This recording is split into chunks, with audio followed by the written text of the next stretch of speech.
created this strange kind of image for himself as saying that the Nazis took power in Ukraine, right? And he's going to denazify it, right? But in a matter of fact, he's fighting a country where the president is Jewish. So how do you justify saying that the country is run by the Nazis, right?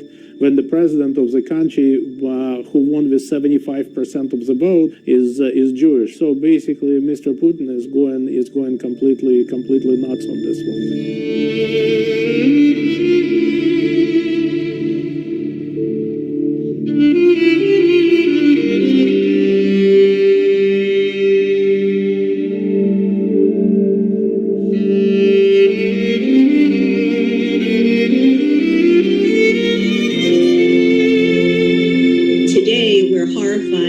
Russian missile attack in Kyiv that damaged the Babi Yar Memorial.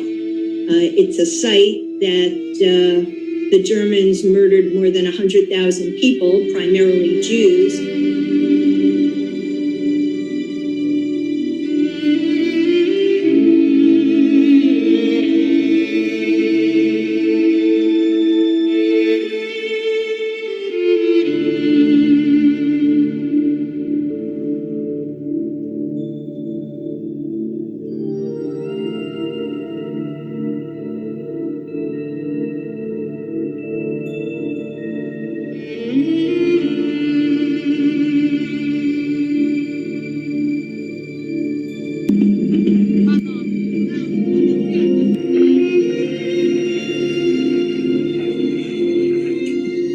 It's surreal, you know. I'm looking at the neighborhood that I lived in, right?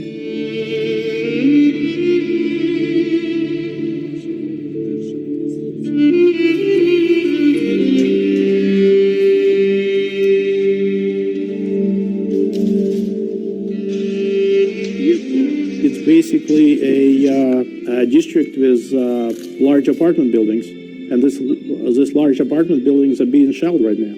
I mean, how do you feel about this? I don't know. I don't live there, which is a good thing, right? But I know a bunch of people that do. They all go to the subway stations for overnight to sleep. You know, it's a huge problem, and I don't even pretend to understand what it is to be in their shoes. Ukraine is a country that has more than 300,000 Jews, and about 9,000 of them are elderly Holocaust survivors, and the stakes could not be higher.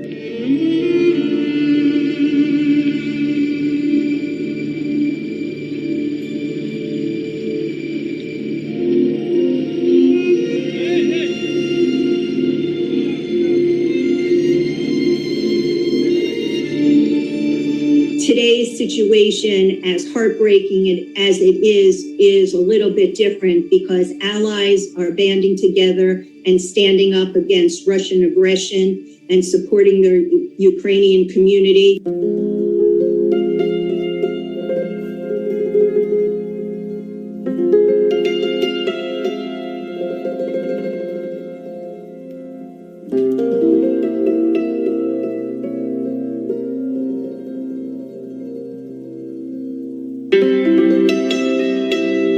A lot of the seniors fought in World War II, right?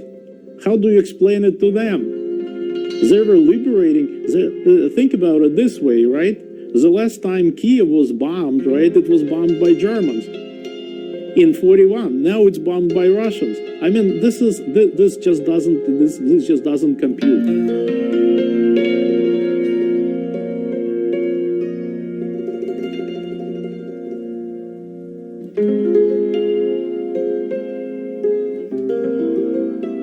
Having the realization that people who shell you are the same people that you are.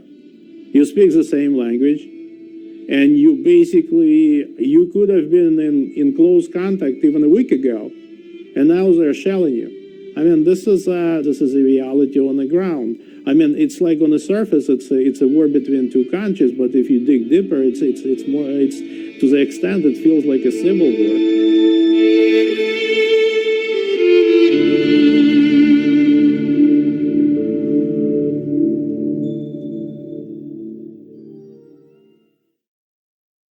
With tensions escalating in Ukraine over a possible Russian invasion, reports now say that the Israeli government is preparing to evacuate thousands of Ukrainian Jews who would want to immigrate to Israel. Representatives of various Israeli government offices, including the Prime Minister's office, the Foreign Minister, Defense Ministry, all met to discuss the situation.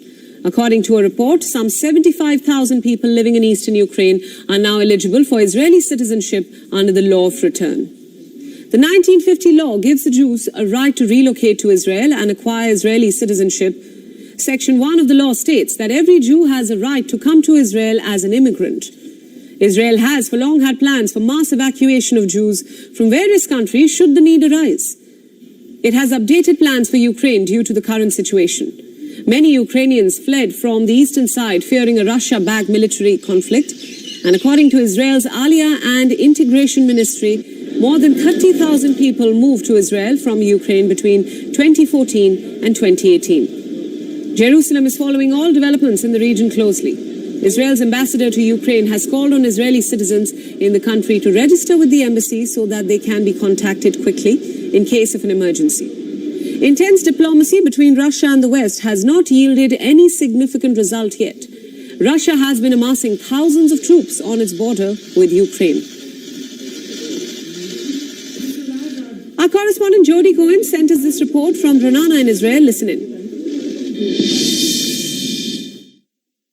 I'm outside Israel's Central Immigration Absorption Center. Now, Israel is said to be preparing to evacuate up to 75,000 Ukrainian Jews if the Ukraine is invaded by Russia. As the world's only Jewish state, Israel is considered a haven for any Jewish people worldwide suffering persecution or danger. The Ukrainians would join the more than 2 million immigrants who Israel has brought out of Arab countries, Iran, Ethiopia, and the former Soviet Union over the decades. And despite its tiny size, with Israel being half the size of New Delhi and immigration being a divisive subject in much of the world, the consensus in Israel is to welcome new immigrants, even celebrating an annual Immigrant Day every October. This is Jody Cohen for WION, World is One. WION World is One is now available in your country. Download the app now and get all the news updates on the move.